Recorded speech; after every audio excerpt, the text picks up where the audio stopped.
Hallo ihr Lieben, ich habe euch heute mit nach draußen genommen und zwar wollen wir Flüssigdünger selber machen. Dazu nutzen wir diverse Unkräuter und wie wir da vorgehen, das zeige ich euch jetzt. Ich habe hier meine Handschuhe an, da ist noch ein paar drunter, weil Brennnesseln gehen durch ein paar durch. Und ich habe eine Schere, um klein zu schneiden. Da unten steht der Eimer, da kommt das alles rein. Und zwar so, dass er gut gefüllt ist, wenn man ein bisschen drückt. Dann nachher muss ja noch Wasser drauf. Wir fangen an. Das ist so ein Kraut. Jetzt habe ich den Namen wieder vergessen. Auf jeden Fall kriegt man da ganz gelbe Finger von, wenn man das anfasst. Dementsprechend ist es ganz gut, dass wir Handschuhe haben. Wir schneiden das klein, so klein es geht. So. Blätter können wir ruhig in einem Stück lassen, aber so, dass die Stiele halt weg sind. So. Ja.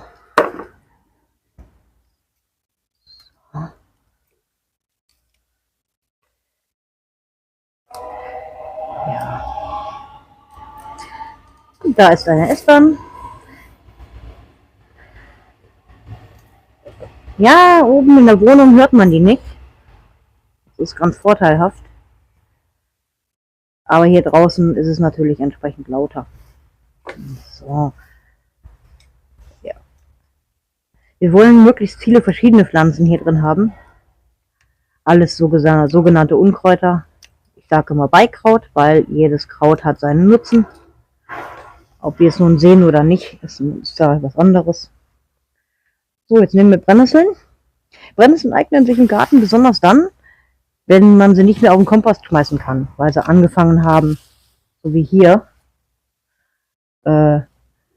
Samen auszubilden. Da schmeißt man sie nicht auf den Kompost, weil sie sonst auf dem Kompost wieder Wurzeln wachsen, neu wachsen, austreiben.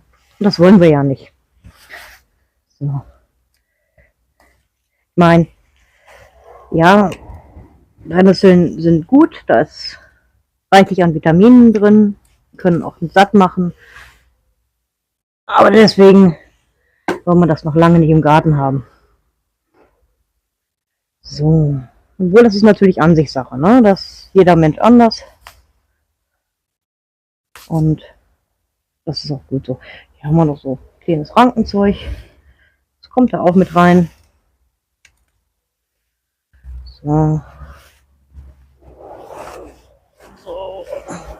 So, ich mache den Eimer mal voll und dann sehen wir uns wieder. Der Eimer ist jetzt halbwegs voll, nicht zu fest gepresst. Das Wasser musste auch vernünftig noch arbeiten können drin. So reicht das voll und ganz. Sind jetzt hauptsächlich Brennnesseln. Und ja, jetzt machen wir den Eimer zu, bringen wir nach Hause und da zeige ich euch dann den nächsten Schritt. Der Eimer hat jetzt seinen Weg zurück auf den Balkon gefunden. Ich habe auf dem Rückweg noch ein bisschen Grasschnitt gesehen, was liegen geblieben ist beim letzten Mähen und noch ein bisschen was blüht. Ich schneide das jetzt alles einfach mal grob klein.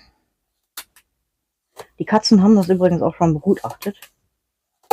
Ja, also einmal mit der Nase tief rein und muss höchst interessant gewesen sein.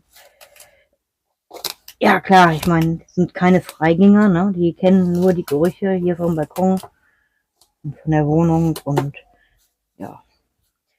So, das ist ein bisschen klein geschnitten jetzt. So, ein bisschen angedrückt.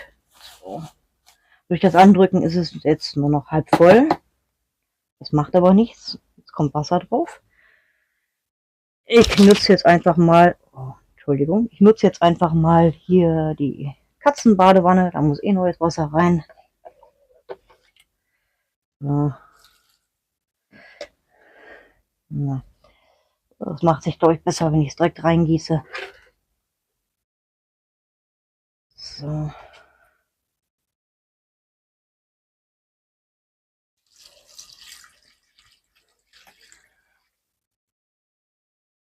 Aha. Oh, das ist fast noch ein bisschen wenig. Das ist jetzt gerade eben so bedeckt. Da kommt jetzt gleich noch ein bisschen mehr Wasser drauf. Sobald da der Eimer voll ist mit Wasser, kommt ein Deckel drauf und dann lassen wir das stehen. Mindestens eine Woche. Dann können wir anfangen, das zu nutzen. In einer Woche das Wasser, was ihr rausholt, 1:10 mischen mit dem Gießwasser. Und wenn ihr das wirklich lange ziehen lasst, 3-4 Monate ziehen lasst, dann 1:50 verdünnen. Ansonsten wird das zu viel. Ja, warum ich das jetzt mache, ist ganz einfach. Ich habe keinen mehr. Und das ist der beste Flüssigdünger, den ihr haben könnt. Je mehr verschiedene Pflanzen ihr drin habt, desto besser, weil jede hat eine andere Zusammensetzung. Und die ganzen Nährstoffe, die da drin sind, die geben die ins Wasser ab, während sie so nach und nach verrotten. Ja, und wir können sie natürlich gut für unsere Pflanzen benutzen. Ihr könnt alleine mit Brennnesseln arbeiten, dann ist das eine Brennnesseljauche. So ist es halt eine Pflanzenjauche, so nennt man das. Wie gesagt, da kann alles rein, was im Garten so an Wegschnitt, Unkraut, Beikraut abfällt. Auch wenn ihr Bohnen erntet und habt dann das Grün, was weg soll, das kann auch mit da rein. Immer schön klein schneiden und schauen, dass es gut von Wasser bedeckt ist. Ja, ganz wichtig, wenn ihr das in der Nähe vom Haus habt oder auf dem Balkon, Deckel drauf. Weil mit der Zeit stinkt das Zeug einfach mal bestialisch. Aber es lohnt sich. Das ist einfach mal ein wirklich biologischer Dünger. Ja. Und so ist es halt, wie die Magie der Unkräuter im Wasser funktioniert. Ich hoffe, ich konnte euch ein bisschen was Neues zeigen, ein bisschen helfen zu sparen, denn selbstgemachter Dünger ist auf jeden Fall besser und günstiger als gekaufter. Ihr wisst, was drin ist.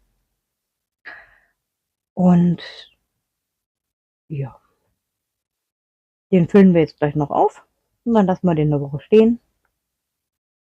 Und dann freuen sich hier unsere Pflänzchen auch schon drauf. Die brauchen nämlich langsam wieder Dünger. Zumindest hier die Tomaten und die Chilis, die vollstehen mit Früchten. Hm? So. Ja, und Frau Katze kriegt gleich wieder neues Wasser in ihre Badewanne.